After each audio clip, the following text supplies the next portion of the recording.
This is a Viking D3 microwave. Model year is approximately 2012. Model number RDMOR200SST. Viking Range Corporation. The problem with this Viking microwave is, as you can see, the display has gotten so dim with the lights on, can't even see it. It's there in blue, but just barely. Like if I punch a number, yeah, you can barely see it. So in order to fix this problem, I believe the entire control board for this display has to be replaced. You cannot buy this LCD separately and resolve this issue. So I'll show you some steps today to get into this and replace this control panel behind here that will make this LCD display visible again, or at least bright enough to read without having to turn the lights off. So here we go. Pause for now. Step 1, unplug the microwave. And by the way, we are not going to have to take the microwave out of the cabinet here. We'll be doing this operation from the front of the microwave. Let's go to the top of the microwave, and you're going to want to remove on the top of the vent here Phillips screw on the left and a Phillips screw on the right. So I've taken those two screws out. This vent just simply lifts right off, and note that you've got a little peg on each side of the microwave to slide that vent back on when you're ready. This microwave vents out the roof of the house, so it does not pull air it does not exhaust air, into the kitchen here. But if yours does, check this filter right here, which I believe is where it pushes exhaust air back into the kitchen if you have that in sort of recirculate mode. And here's what we look like with the vent off. Okay, now I'm going to open the door just to get more access to my control panel inside. The next step you're going to want to do is take off the screw that's holding on this plastic clip where the vent cover was above, because it's going to be in the way when we want to slide up our assembly here. And you're going to want to remove this mounting screw here as well. So this one, small Phillips, this one, larger Phillips next.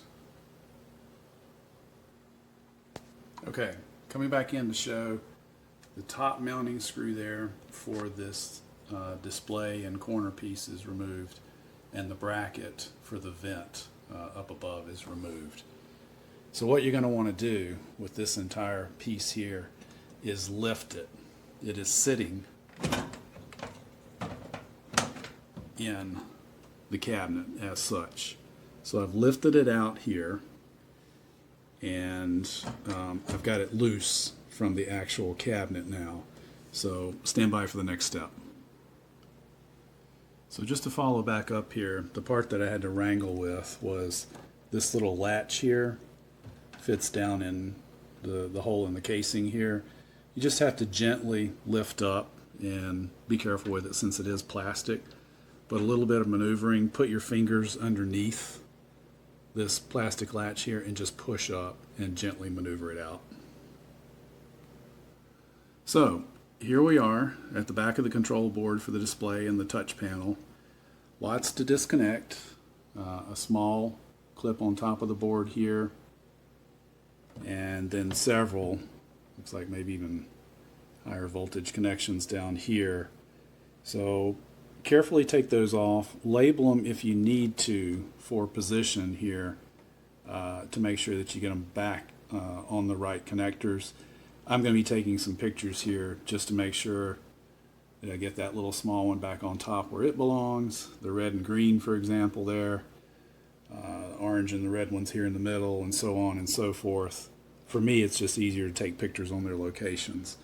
So I think that's the next step here, is disconnect all the electrical connections on the back of this control board.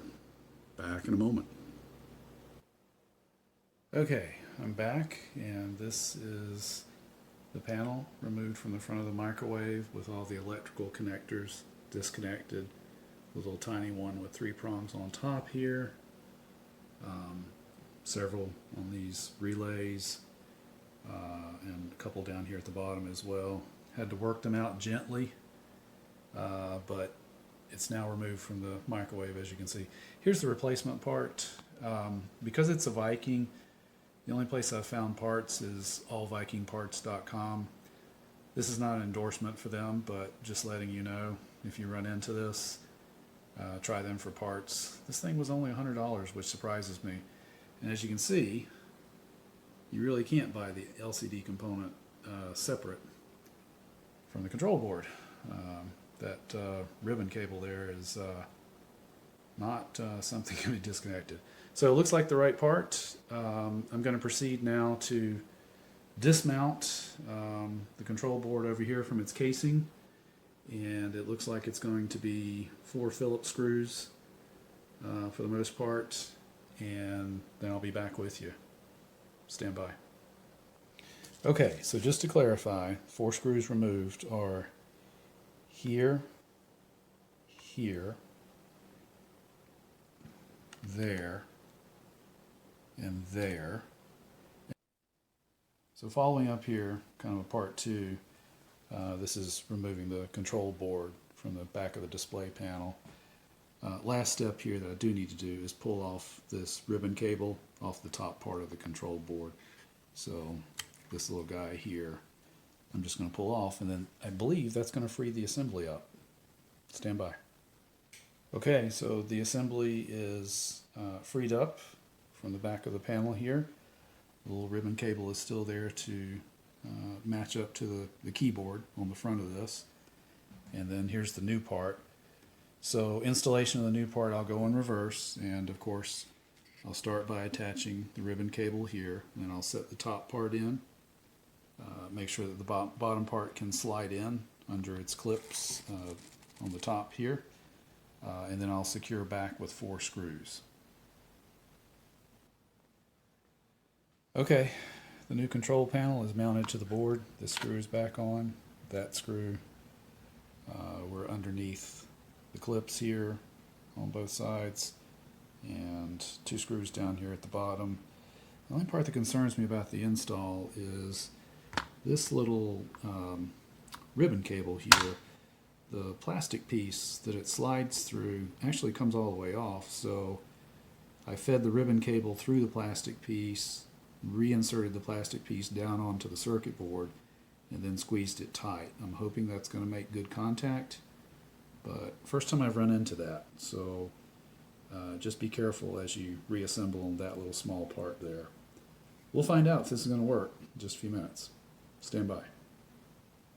Note to self and to others, I'm back in here to remove the plastic protective covering on the LCD display.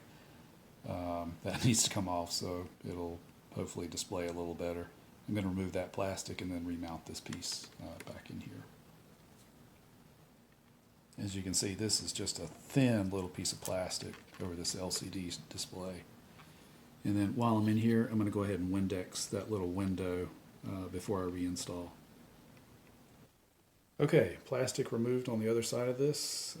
Plastic lens on the display cleaned up as well. The board is mounted in, screws are back on. Here's what the front of this display looks like. And this is what I'm going to hope is going to light up nice and bright and blue when I get done here. There's the touch panel. So I think this needs to go back into the microwave now. Over here at the microwave, you can see all the leads ready to put back on. The 2 that gave me trouble the hardest are this little orange metal spade and this little gray metal spade. I had to be really careful. They just did not want to come off. The rest of these clip-ons were just fairly easy. So here we go. Let's rewire this board back up. Okay, just a quick view here. Wired up on the top, the middle, on top of these relays or whatever they are. and then the bottom two here as well. So I'm going to reinstall the panel here, keeping in mind this plastic part of the door latch assembly here needs to be carefully worked back into this slot, and then I'll reposition everything and get ready to screw it down. Okay, I'm going to take a break here. I haven't screwed anything back on yet on the display panel here, or the bottom, as you can see. So with everything safely connected up electrically, I'm going to plug the microwave back in, and let's see what this display looks like before I actually bolt all the other pieces back on. And looky here, we have a nice bright blue display that the neighbors are going to be able to read this from across the street. So mission accomplished. So just to ensure the finishing touches are buttoned up here and you're ready to use your new LCD screen on your microwave, make sure that that screw is back on, that Phillips to hold the display in, and then that little tiny Phillips as well for this plastic bracket for your vent cover. And then you'll be ready to slide that vent cover on top. And so with that vent cover back on, the last step I have are two small Phillips screws that go on the top side here on each end of this vent cover, and that will secure that vent cover. And as soon as I get that done, I am done with my LCD replacement. I do hope this was helpful for someone out there. Happy repairing and have a good day.